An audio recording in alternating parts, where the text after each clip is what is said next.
Доцна вечерва или во текот на утрешниот ден се очекува да започне евакуацијата на првата група македонски државјани од Израел, која се состои од 8 лица, а 4 од нив се деца, информираше министерот за надворешни работи Тимчо Моцунски.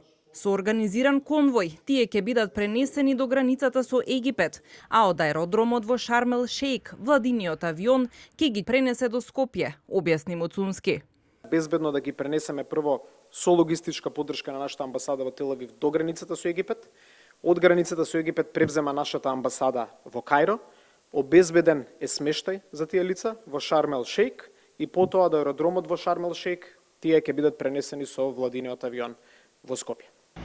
Втората група од преостанатите 20 македонски државјани по нивно барање остануваат во Израел, бидејќи не сакаат да бидат пренесени преку трети земји. Тие ќе чекаат да се стабилизира авиосообраќајот во Израел, вели Моцунски. Во моментов не се планира евакуација на македонскиот дипломатски персонал од амбасадата во Тел Авив, велат од МНР. Остатокот од граѓаните кои што побарале да бидат вратени во државата со наша помош, бараат тоа да не се врши преку трети земји, туку бараат превозот да се изврши директно од Израел. Тоа во моментот ниту ние, ниту било која држава не може да го овозможи.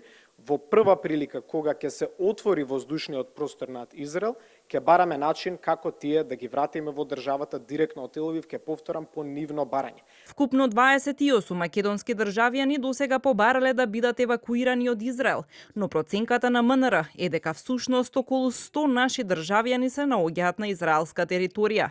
За сега нема информации за македонски државјани во Иран, ниту пак досега некој се пријавил во МНР за асистенција за евакуирање, велат од министерството.